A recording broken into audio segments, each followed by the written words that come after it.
Olá, amigas, amigos, todos e todas do canal Argumento. Tivemos um pouco afastados por tarefas pessoais e que diminuíram o tempo para poder fazer os vídeos, mas nesse meio tempo algumas pesquisas foram importantes para podermos direcionar melhor o nosso foco. Falando em tempo, Mark Bloch, da Escola dos Análises, início do século XX, afirma que a história é a ciência do homem no tempo. Não há história sem o tempo, nem sem o homem. O tempo não é linear. Ele não é igual em todos os lugares. A mesma história não é linear. A história tem diversas perspectivas, diversas possibilidades, diversas visões. O tempo, como nós conhecemos no nosso planeta, não é igual ao tempo em Vênus, por exemplo, que está numa distância mais próxima de sua estrela e demora mais de um ano o seu dia. E mesmo no nosso planeta, aqui na Terra, nós temos 28 calendários hoje em dia vigorando. Nosso calendário é o gregoriano, né, que demarca a partir do nascimento de Cristo, teoricamente é 2000 anos atrás. Porém, outros calendários, como por exemplo, eu conheci um surfista indonésio, e esse surfista, ele na praia me perguntou, depois de uma conversa filosófica que estávamos tendo, astrônomos e outras pessoas, e ele perguntou: e aí, vocês brasileiros, em que ano vocês estão? Na época respondemos 2018. Aí ele: vocês são malucos, como vocês podem estar no ano 2018? Eu conheço a história dos meus ancestrais de 3.000 anos atrás. E nosso calendário vai muito além disso. Outros calendários também não são como o nosso. O Ano Novo, por exemplo, não é comemorado no dia 31 de dezembro para o dia 1º, e sim no dia 7 de fevereiro. Este é o calendário chinês, né, no caso. Mas o tempo ele era marcado pela natureza. Então, dia e a noite, era o inverno, primavera, verão. Então as colheitas sabiam quando era a época de plantar, a época de colher. Então essa era a medição de tempo que tinha-se na época do Paleolítico. Na época do Neolítico começou-se a formar vilas, aldeias, cidades, e o ser humano começou a se sedentarizar. Isso segundo nossa história oficial. E essa sedentarização fez com que a medição de tempo começasse a se alterar. Mesmo assim, por milhares de anos, ainda continuamos a ter um tempo mais próximo do natural. Eric Hobsbawm já afirma que a Revolução Industrial do século XVIII foi a grande ruptura da medição de tempo natural. Aí o tempo, então, a partir da Revolução Industrial, passou a ser uma convenção da sociedade, pois, então, marcado pelo relógio, para a entrada nas fábricas e saída.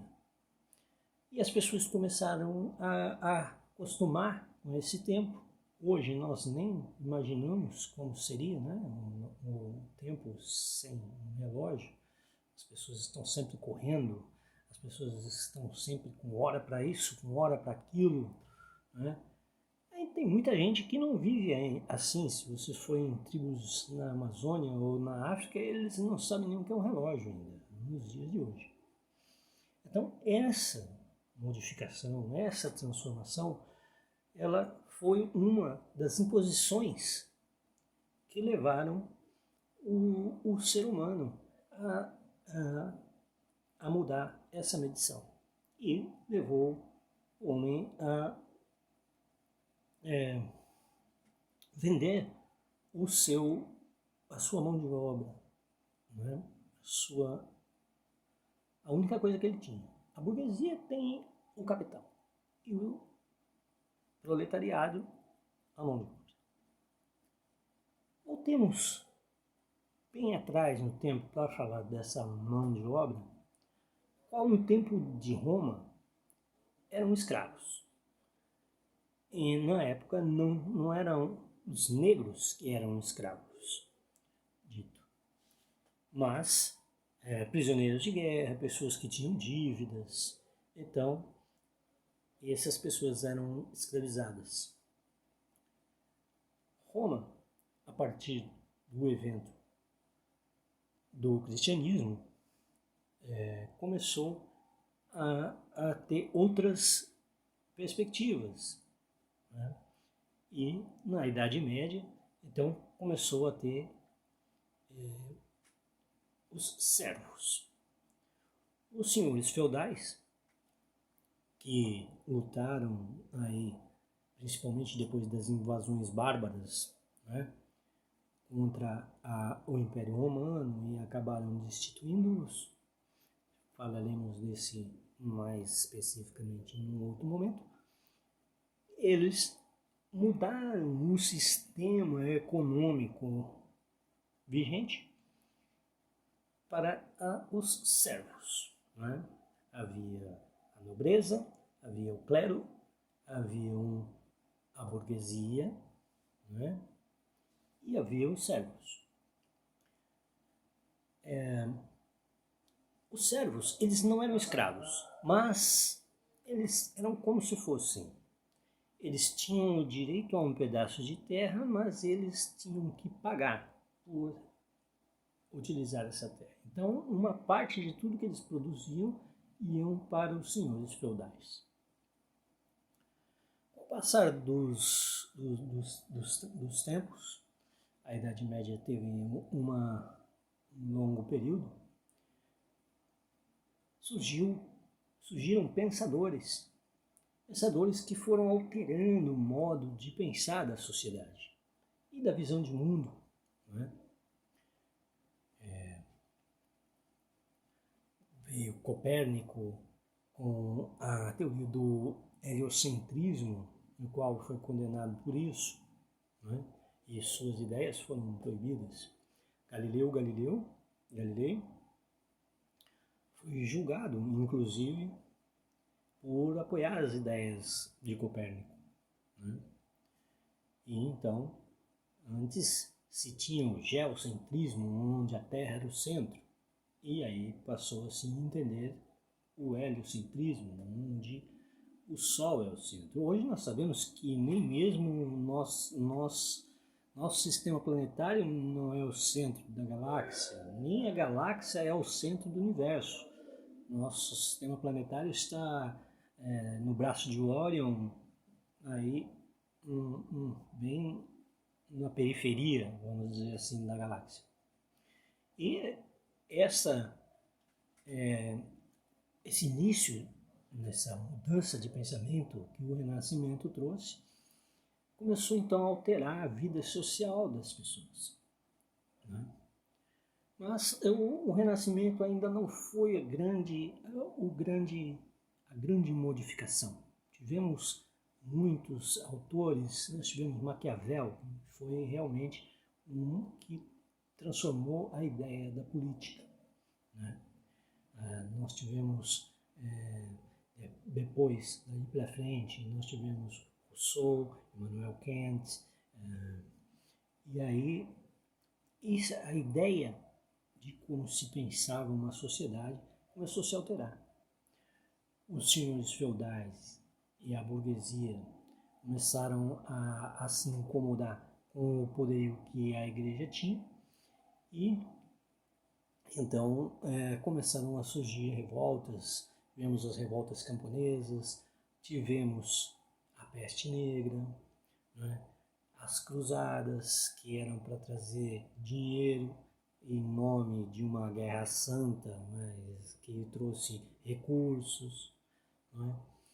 E isso tudo foi alterando, foi até saturando um pouco a época da Idade Média, que ficou conhecida pelos iluministas como Idade das Trevas.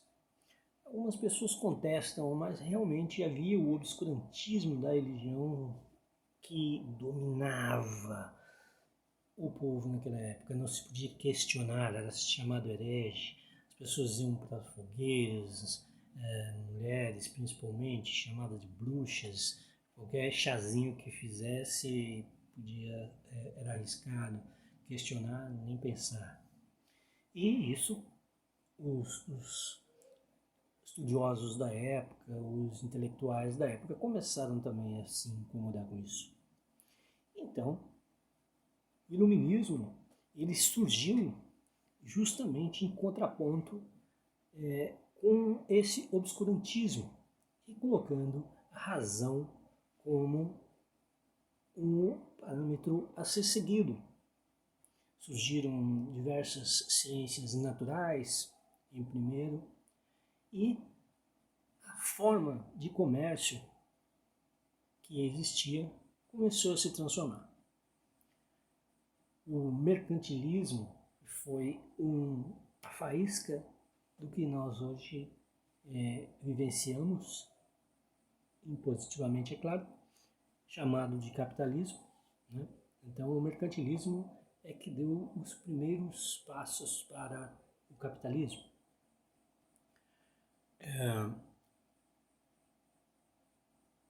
A forma com que o capitalismo se implantou e se impôs, ela fez com que criasse, então, um novo pensamento quanto à economia e também quanto às formas de vida. Aquelas pessoas que viviam nos feudos e que tinham suas casinhas, então elas foram expulsas e ali foram novos cultivos, no caso o algodão e também ovelhas, né? Criação de ovelhas para poder ir para as indústrias. Essas pessoas então tiveram que migrar para as cidades e nas cidades elas passaram então a trabalhar nessas indústrias. Então o tempo também precisou ser reformulado para que essas pessoas tivessem horários, né? Naquele tempo tinham-se jornadas de até 12 horas, né? E locais de trabalho insalubres e de moradia fizeram com que o proletariado, né, nome dado pelo materialismo histórico criado por Karl Marx e Engels, então esse materialismo histórico foi que deu essa ideia do proletariado.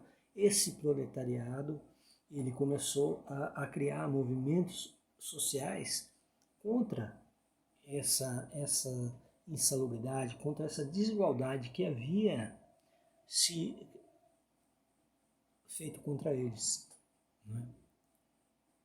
Então, formou-se sindicatos, isso já no século XIX, depois da terceira Revolução Industrial. A primeira, né, se tem como o barco a vapor, né, e alguns outros inventos como a tipografia.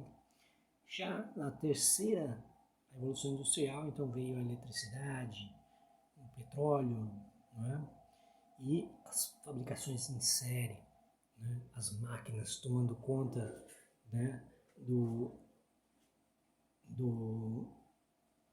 lugar do homem. Isso inclusive no filme Tempos Modernos de Charlie Chaplin é uma crítica muito boa para se raciocinar sobre isso. Muito tem que ser falado sobre tudo isso que foi dito aqui. E nós começamos com o tempo. Né? Mas não há como não raciocinarmos e refletirmos sobre todo o que se passou sem pensarmos no tempo. Não há história sem o homem e nem sem o tempo.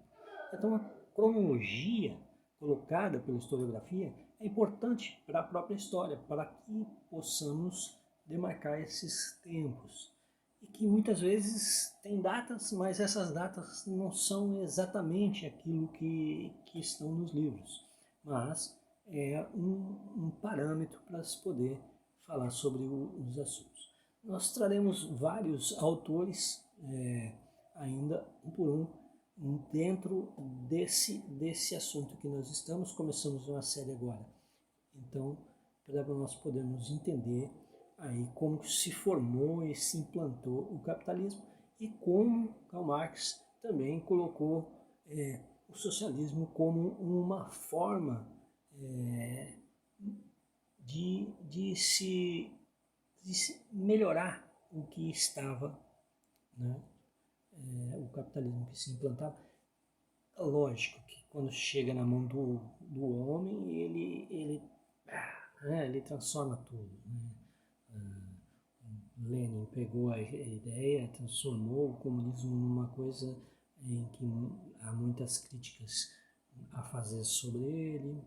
Nós temos aí muitos outros países hoje em dia mesmo que se julgam comunistas, mas que são ditaduras. Então, se nós temos uma coisa, comunismo é a ideia do bem comum, socialismo, o social.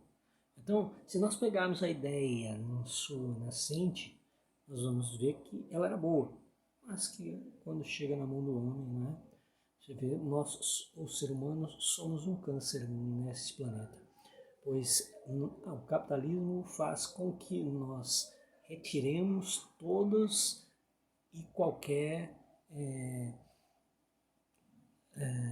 matéria-prima da natureza e transformamos em lucros. Eu agradeço por enquanto aqui todo mundo. Voltaremos com esse assunto parte a parte, um pouquinho de cada. Agora foi só um resumo, uma introdução. Valeu, grato. Se gostou, deixa um like, se inscreva no canal Argumento, comente, vamos trazer mais informações, o que nós pudermos aprender uns com os outros, será um prazer. Obrigado. Ou melhor, grato.